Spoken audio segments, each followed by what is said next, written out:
America's White Table, Margaret Thies Raven, illustrated by Mike Benny.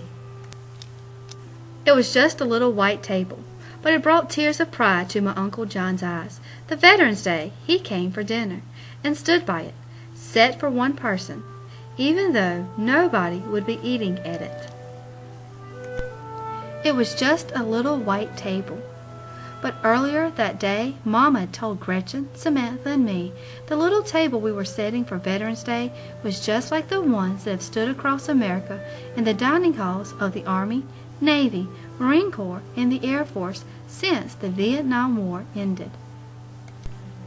The table honors the men and women who serve in America's armed forces, especially those missing in action, our MIAs, and those held prisoner of war, our POWs. We lay a black napkin for sorrow of captivity, and turn over a glass for the meal that won't be eaten, she said. We place a white candle for peace, and finally a red rose in a vase tied with red ribbon for the hope that all our missing will return someday. Mama finished speaking just as sunlight spilled on the table and filled the overturned glass. It was just a little white table, but it felt as big as America when we helped Mama put each item on it, and she told us why it was so important. We used a small table, girls, she explained first, to show one soldier's lonely battle against many. We covered with a white cloth to honor a soldier's pure heart when he answers his country's call to duty. We place a lemon slice and grains of salt on a plate to show a captive soldier's bitter fate and the tears of family waiting for loved ones to return, she continued. We push an empty chair to the table for the missing soldiers who are not here. It was just a little white table, but it suddenly made me want to burst with feeling I couldn't explain when Mama told us how much our setting the white table would mean to Uncle John that night. Then she told us something we didn't know.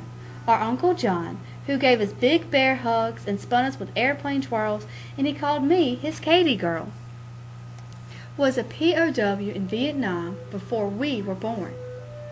It was just a little white table, but it gave us courage to ask Mama what happened to Uncle John in Vietnam.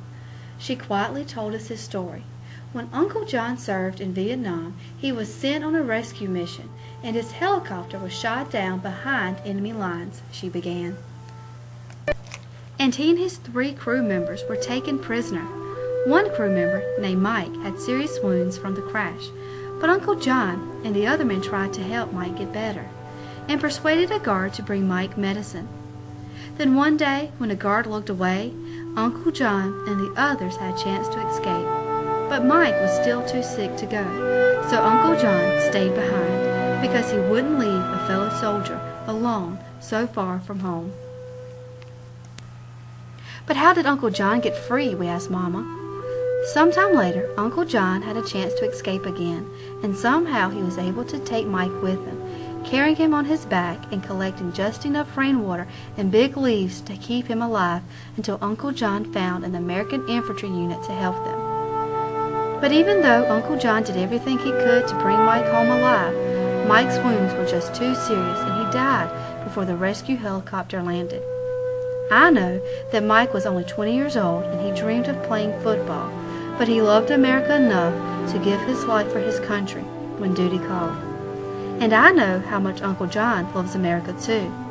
But he learned that when helping Mike, that a soldier risks his life for a fellow soldier, because the best of your country lives in every man and woman who would lay down their life for you too.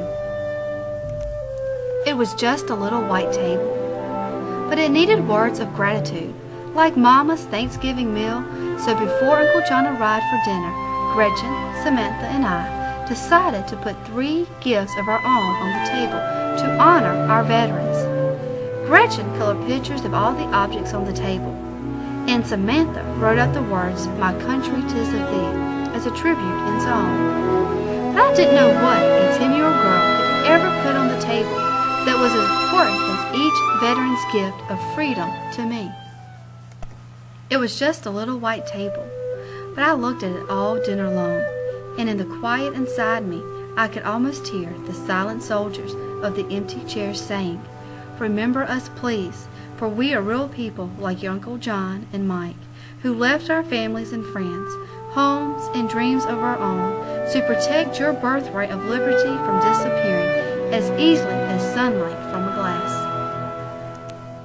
It was just a little white table, but it took my words away when I hugged Uncle John good night and wanted to thank him for serving our country so bravely. So I just hugged him even harder and told him I loved him. Uncle John hugged me back even harder than I'd hugged him. And that's when I knew what I could put on the table. My promise to put the words from my heart into a little book about America's white table.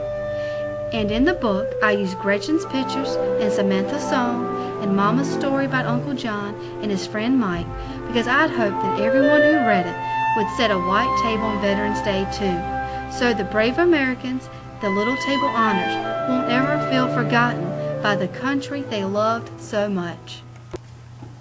And then in the salt on the little white table, I traced in the grains of their families' tears what each man and woman who served in America is to me, a hero. And that's when I saw the tears of pride fill my Uncle John's eyes.